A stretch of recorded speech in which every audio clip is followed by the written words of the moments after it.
Muhammad ordered his followers to execute people for making fun of him. 14 centuries later, people are still being executed for making fun of him. Oddly enough, politicians and journalists simply can't see the connection between Muhammad ordering his followers to execute critics and his followers obeying his order to execute critics. So it looks like we're on our own in dealing with the Islamic death penalty for making fun of Muhammad. The French satirical magazine Charlie Hebdo paid a heavy price for standing up for freedom of speech. In 2015, jihadis opened fire at the magazine's Paris headquarters, killing a dozen people and wounding 11 more.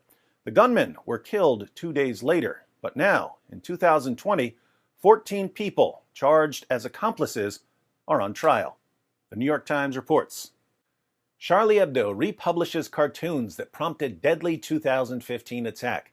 The decision by the French satirical magazine to recirculate cartoons about the Prophet Mohammed, always good to see the New York Times affirming the prophethood of Muhammad, and Islam coincides with the start of a long-awaited trial for the attack that killed 11 of its staff.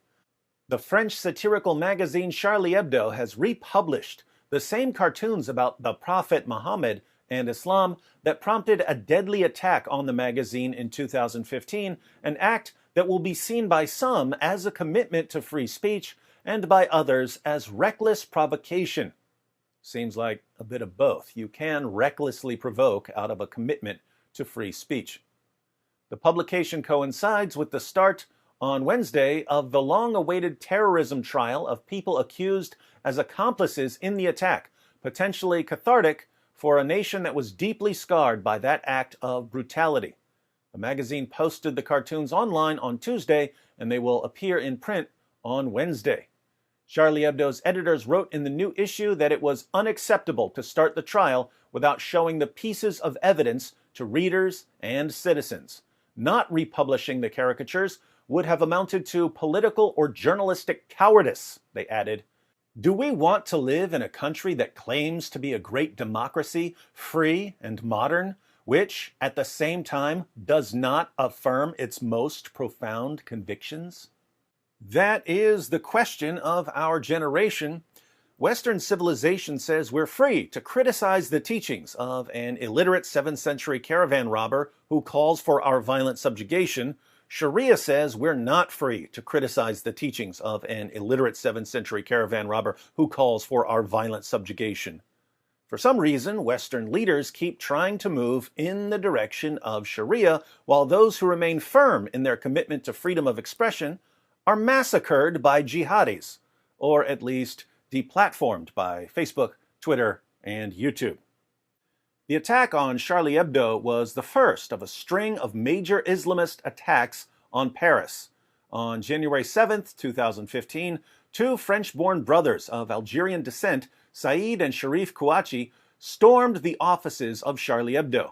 They killed 11 people inside with automatic gunfire, including the top editor and some of its leading cartoonists, then killed a police officer on the street as they made their getaway. Several people were wounded.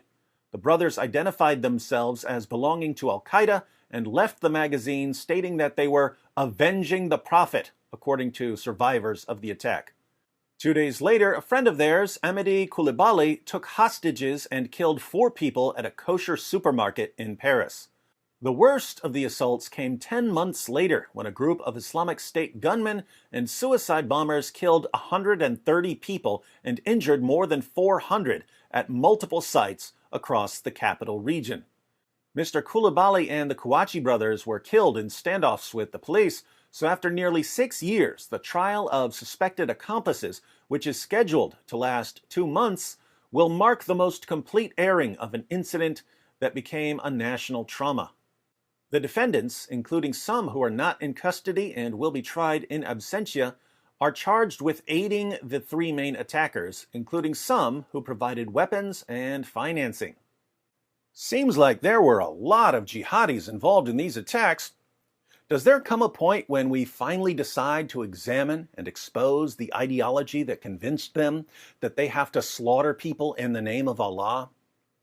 Does there come a point when we go to the real source of these attacks? Of course not.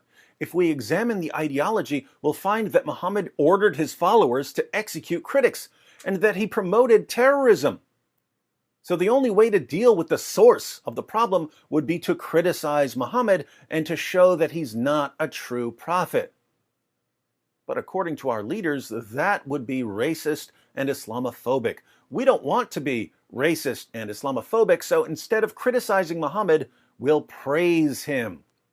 We'll praise an illiterate 7th century caravan robber who calls for our violent subjugation and for the annihilation of our civilization. We'll defend Muhammad. We'll promote Muhammad. We'll always call him prophet, right, New York Times?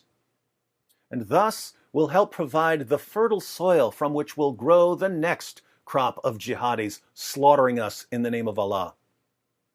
Imagine how much future violence we could prevent if we simply realized that it's not racist and Islamophobic to criticize an illiterate 7th century caravan robber who calls for our violent subjugation.